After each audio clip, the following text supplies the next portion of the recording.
Just let you know, I'm recording this, and so people can access it in a later date, and hopefully we'll have some people who are going to tap into the conference remotely after it's been finished. So thank you very much. Got some new people coming into the group, and I'll get started in just a minute. I'm going to share my screen with you now.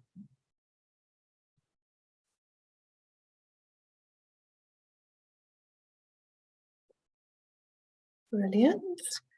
Okay, just bear with me a moment, and we'll get started. It would really help me if somebody could give me a thumbs up on the chat to say that they can see the screen in front of them right now, so I can see that you can all see it. Please give me a thumbs up if you can. Or even feel free to type up and tell me if you can see an image of me. We can see that, Jenny. You can see it, brilliant. Okay, great. All right, so I'm going to get started now. We've got 25 minutes together, and I think I will be using most of that. Much of my talk today, this workshop, does follow a lot from what John has just been saying, but it's kind of extending it a little bit further. And I'm going to give you a bit of an idea of my background before I talk to you much more about the presentation or the workshop. Because I previously worked in a school where I was de facto careers leader. I was head of careers. So in that role, I was trained to be a careers advisor, going through all the careers theory, learning about how to do effective guidance interviews. And at the same time, I was managing the careers program. So I was working out what should be taught in lessons. I was actually delivering in those lessons, organising speakers, organising work experience, newsletters, interventions, all that kind of stuff. So it was a point where, as a qualified advisor, or a qualifying advisor, should I say, I was being asked to design the content of the career learning as well. So just as John was saying earlier, those two things going hand in hand, clearly they were, because I was designing it. Now, this is a very, very small school. That's the only way that that would have been possible. And now I work in much larger schools. Working for Complete Careers, I'm involved in a lot of things, such as the Quality and Career Standard. I teach on the level 6 guidance apprenticeship and many other things. But when I actually go into schools now as a guidance practitioner, it's very much like I go into a room, I see 6 students for a careers interview, and that is it. It's very much standalone, and there isn't really any interaction or much kind of two-way conversation between me and those people in the school who run the scheme of work, who plan the careers program overall. And so what I'm sort of saying in this interview, in this workshop, sorry, developing further on from what John was saying, is that how can we actually make those two elements far more joined up? He's made the argument for that being useful. Well, how can we actually make it happen? So this is the quote that I very often put on my work, my presentations, particularly that I use to deliver to people who are non-careers guidance professionals. Because just as we were talking about, and it's just been significant in the chat today, there's a lot of misunderstanding about what good careers is and what good career support looks like. So this quote here, I'm sorry, it says man, it's a woman as well. Give a woman a fish and you feed her for a day. Teach a woman to fish and you feed her for a lifetime. Please ungender it. And it's this idea that really what good careers guidance is about, and what good careers education is about, is not about just supporting that learner for their next step, for what's happening in the coming year, in the next transition that they're going to experience. It's about supporting them and helping them to become career ready in a way that will help them throughout their lives.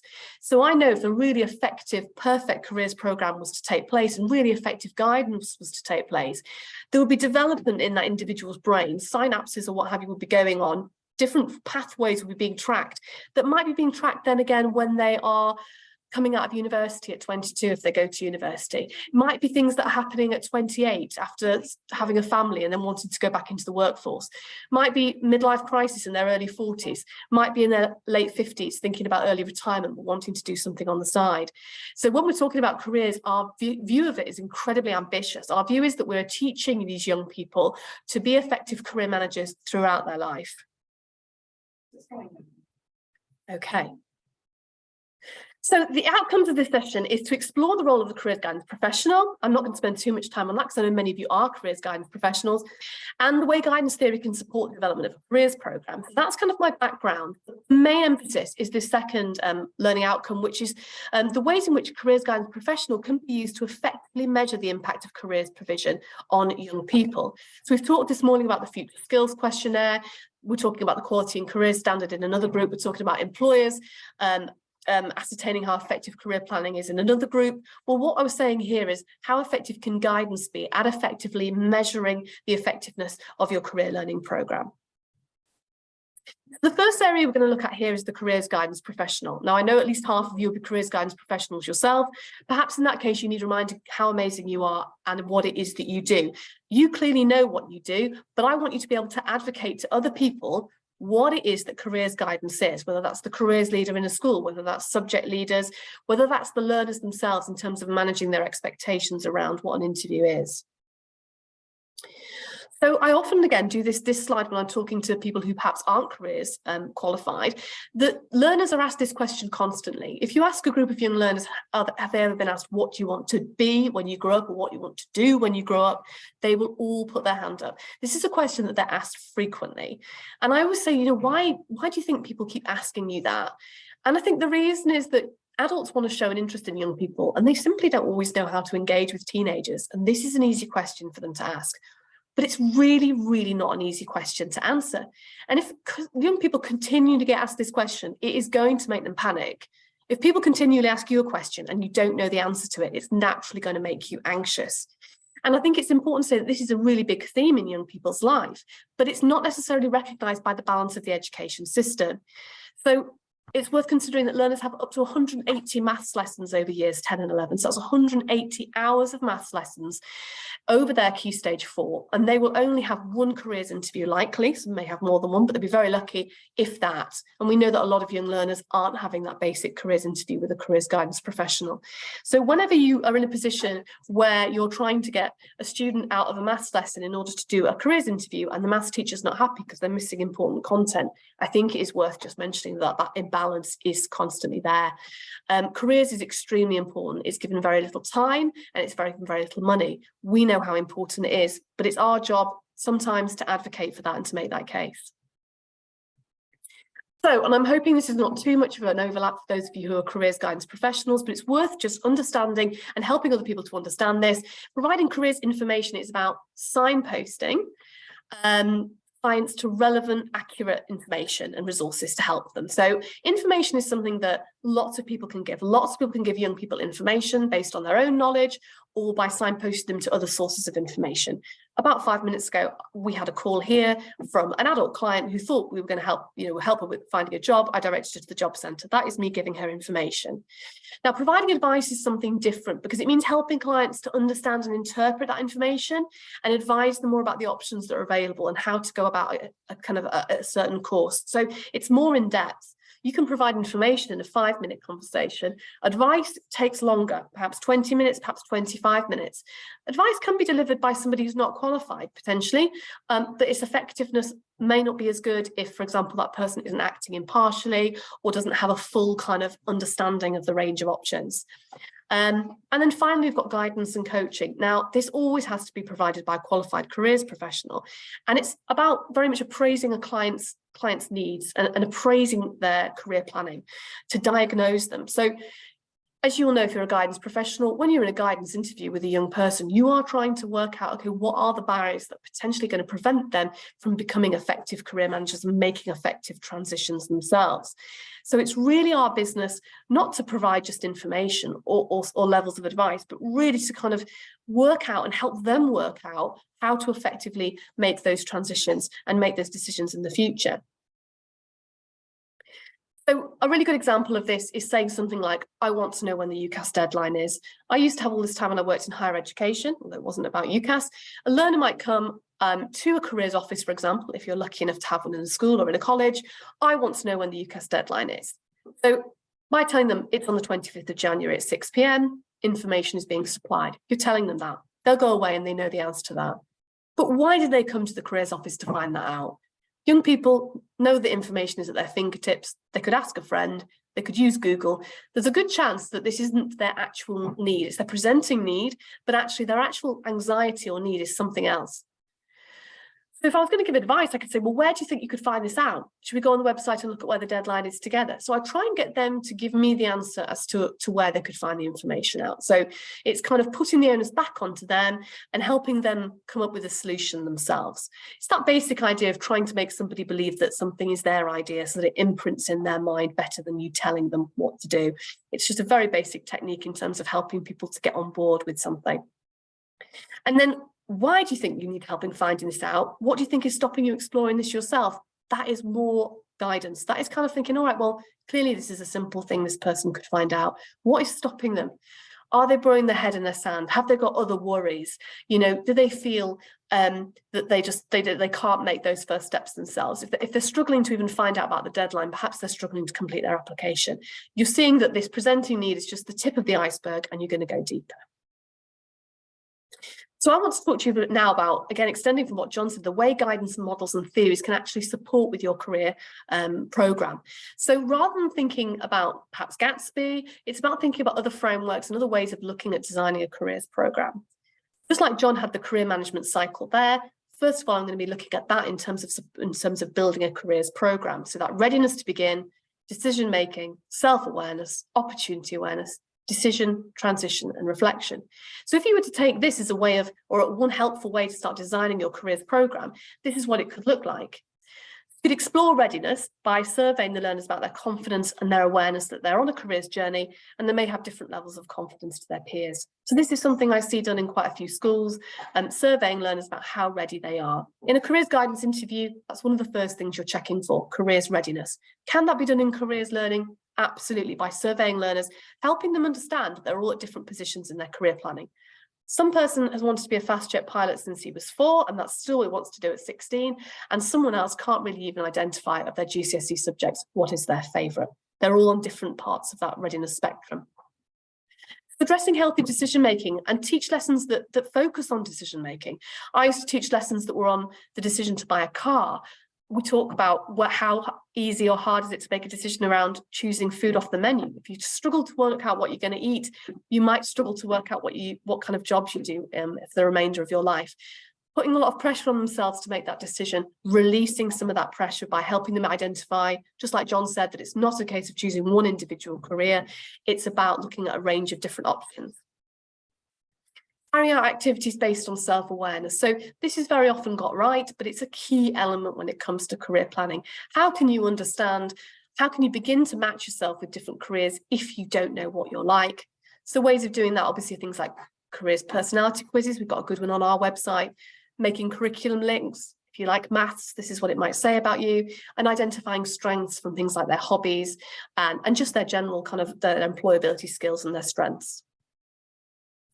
Encouraging learners to explore up-to-date LMI and giving them the time to do this within lessons and tutor time. So it can be very tempting, particularly when we don't have a lot of careers contact time, to fill that with content, but there is a good argument for us sometimes having career contact time or tutor time, which is about, this is 20 minutes, we have this computer room.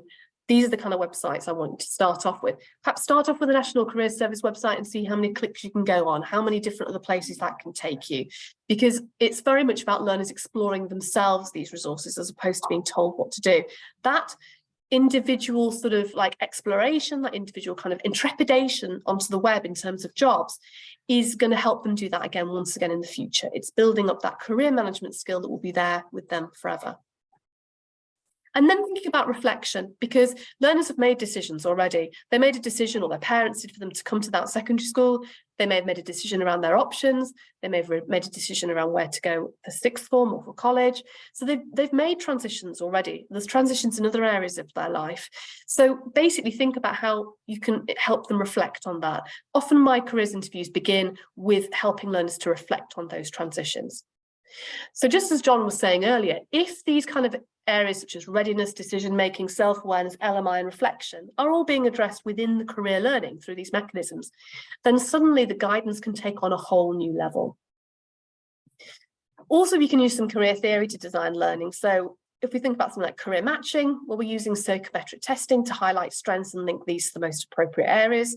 The basic principle of career matching is that you can look at yourself and you can match those skills and qualities that you have to different jobs in the labour market. It's the basic career theory that I think everybody is kind of familiar with. Chaos theory, well, that's about things being unpredictable. That's about things happening to you that you're not in control of. So listening to alumni or videos such as on I Could, that gives them an idea of how different people's stories do have an element of unpredictability in them. If you want to address things like socioeconomic theory with young people, then you could be encouraging parental engagement and also focus the learners' thoughts on the things that influence them, and understanding that they maybe want to make their parents proud, or that they are, you know, concerned about how that particular job will play out based on their cultural background. So there's a good argument here for having that socioeconomic theory tied in. And then if we look at planned happenstance theory, these are just the 4 theories that I've picked up as being the ones that resonate with me, and this being the one in particular. It's all about equipping yourself and doing all the kinds of right things to kind of navigate a world that is unpredictable and a job market that is constantly changing. And it allows them to consider that, you know, for example, you know, they may get a job or they may not get a job, that they may injure themselves, that they may meet somebody who lives in Australia and move there. But it's about them doing all the right things, such as a current CV, having a LinkedIn profile. And so some schools I've worked with have a really, really good visual around this, that you're kind of packing a backpack or you're packing a suitcase with these attributes, with this awareness, and then you're able to take that depending on what life then throws at you. So I've just downloaded this careers program now because I really, really liked it. And I just wanted to sort of give you an idea of a careers program that was being designed around careers learning theory. And so that careers learning and careers guidance were really, really intertwined. But what I want to talk about in this moment is actually how can your careers advisor support you with this? Now, as a careers advisor who goes into schools, it's absolutely in my best interest for the career learning to be as effective as possible. Because as John says, rather than having to paper over the gaps, explain what an apprenticeship is, or dig deep to find a learner able to identify even 1 or 2 things positive about themselves, if the career learning is spot on, then the careers guidance goes to a different level and is so much more effective. So this is a suggestion I'm making, that with the willingness of your careers advisor, you might want to ask them if they want to be involved in program planning. Now, that's not me saying, you know, send off your program and expect your careers advisor that you buy in to do it. Absolutely not. But it's about chatting with them about, okay, what does careers look like? How can I develop a plan based upon my knowledge, my professional knowledge of career management, of career theories? You could ask them to do assemblies. For the school I work in, I do recorded assemblies, and they get sent out to all learners. So rather than the career leader at the school, who is not a careers professional, who does not have a particular interest in careers, who's not a careers leader trained, rather than them designing content, they're saying, actually, you know, you're the professional. Would you be happy to design content? And I am. Similarly, I design newsletters for them. They could even be involved in lesson planning, or they may be willing to offer things like staff CPD. Now, I'm not saying by any means that all advisors will be willing and happy to do this. And obviously it needs to be time deducted from the times they will be having interviews, or perhaps even charged that separately. But I know as a company that we're starting to say to the schools we work with, all right, maybe you can utilise your careers advisor in another way. Perhaps they will be involved in these other things. It gives them variety, and it means that they are partly responsible then for that career learning, which they are then going to benefit from. They will see progressively through their guidance interviews. That's the ways in which careers guidance practitioners can be used to effectively support the careers provision. But we're now looking at the ways in which careers can be used to effectively measure the impact of your careers provision. So careers advice as basically the litmus test. Now, we're thinking about careers advisors. The 2 things to remember is that they work in a range of settings very often. So a careers advisor like myself, I'm in 2 schools currently. I've worked in 4 or 5 schools in total. So I have got a good idea of what careers readiness looks like. And immediately when you go into a school, if it's a new school, you do a day of careers guidance, you can make a judgment about how effective that careers education is by just talking to those learners. So that really is something to consider. We are peripatetic, and we're also creating opinions about things, and we are measuring at all points the learners' career management skills and their career readiness, just as part of our natural interviews. If you think about these sort of as a triangle, the learners have got their social and economic context, they're who they are, they've got their geography, their culture, their gender, their family. That's hugely influential on them.